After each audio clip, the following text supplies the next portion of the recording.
It is 95.5 KLOS Los Angeles. Welcome to In Tune at Noon. I'm Cynthia Fox, sitting with one of my favorite people on the planet.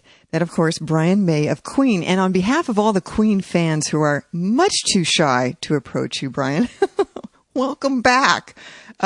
We are very excited about the show that's happening tonight at the Pond, and everyone is very thrilled for you. There's so many of your peers have said, you're a musician, you need to be out there playing music, and now you are, and how does that feel? Thanks for the welcome. It feels great. It feels like a huge bonus in my life. You know, I actually did think that was what I used to do for a long time. I thought of myself as a sort of ex-rock star, if ever I was a rock star. You know, a sort of normal person and with a family life and stuff. And then along comes Paul Rodgers, unlooked for, really. And suddenly I look at this guy and think, yes, I really could interact with this guy. And it was the same feeling as in the old days. You know, you're a kid and you get together with someone and you realize that you relate and you think, hey, let's make a band kind of thing. And it was that simple. So the fact that I'm out here instead of back home with my family and all the things that I thought were essential to my life is quite stunning to me, you know, and it's pretty stunning to discover that I still enjoy it. In fact, I maybe enjoy it more than ever. It's been great this leg, amazing just to be out there and getting that reaction and interaction. Now you've incorporated vintage footage of Freddie in the concert, and everybody outside the band fairly well acquainted with the tales of flamboyance, but you knew him, obviously, on a day-to-day basis. From the concert footage, for instance, we featured some vintage stuff on the front row a couple weeks back. You could really hear how proud he was of you and your musicianship, the way he introduced you, the way he talked about you. So I thought, what an interesting dynamic between the two of you, him being more kind of over-the-top, impulsive, and you seems to be more thoughtful, reflective, careful, taking your time. What is it that, how did this dynamic actually even work to begin with? And then what did he bring out of you? What was he able to draw from you? It's a very interesting question, and I often think, you know, if it hadn't been for Freddie, where would I be? And probably in a very different place. I probably would be an astronomer or something, you know. Freddie did have this way of kind of catching you up in his enthusiasm. And actually, when we first formed the band, me and Roger were pretty kind of disillusioned about the rock business. You know, we'd done this thing called Smile and had bad experiences, and we weren't sure if it was ever going to work, you know, and Freddie was so full of confidence, and, you know, like, if you have me singing, it's going to be different, you know, you can do this, and you can do this, you know, and we'll do that, and you know, let's do it, and we didn't even know if he could sing, really, when Freddie first came along. In fact, you know, I don't know if any of those tapes are still around, but he used to kind of run around and sort of yell and scream and be very over the top and very out of control. He only learned that control as he fashioned himself later on stage and in the studio.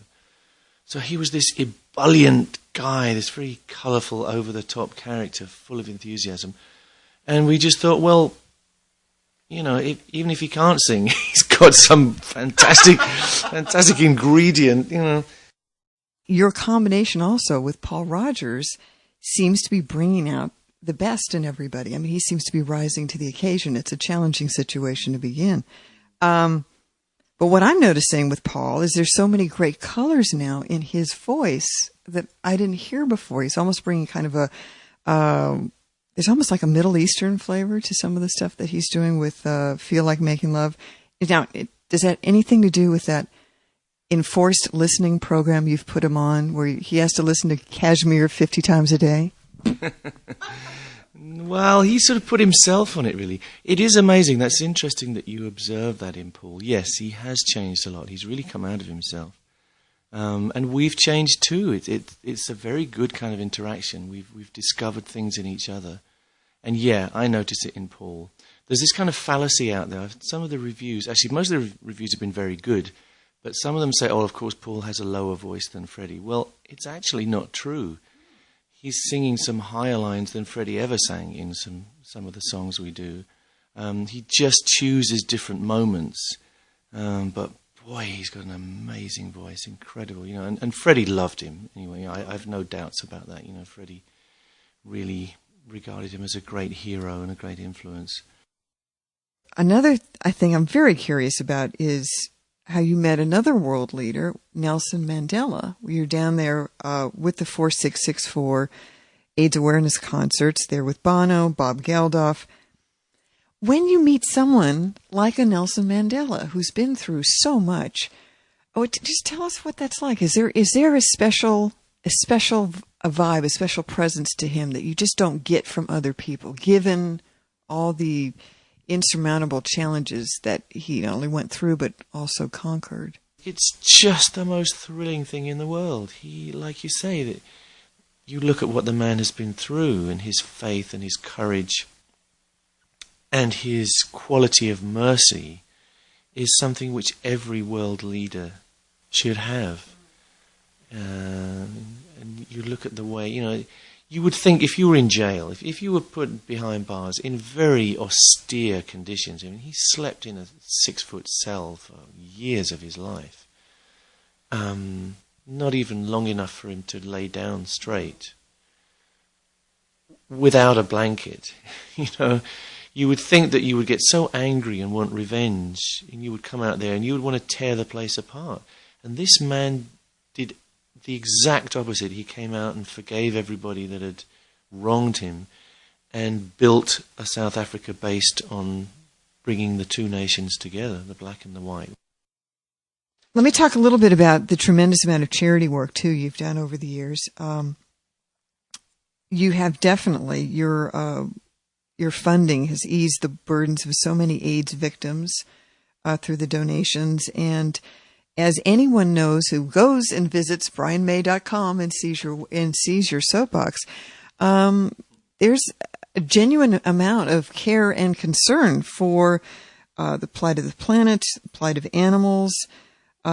Is there anything presently you wanted to say now? For instance, we've mentioned on the air the harp seal hunt that's going on now in Canada. Is there anything that you wanted to address now or say? Let's get on my soapbox, couldn't I? Yeah, that's something I would like to contribute to changing before I die. And I think we have the wrong attitude to animals, full stop. I would like to see a new contract negotiated.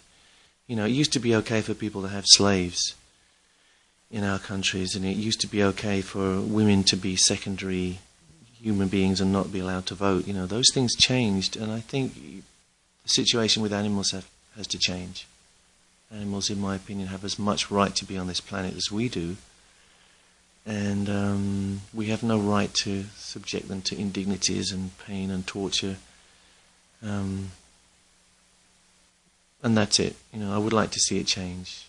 I would like to see an end to all this abuse, experimentation on animals and stupid hunting stuff, which still goes on in England.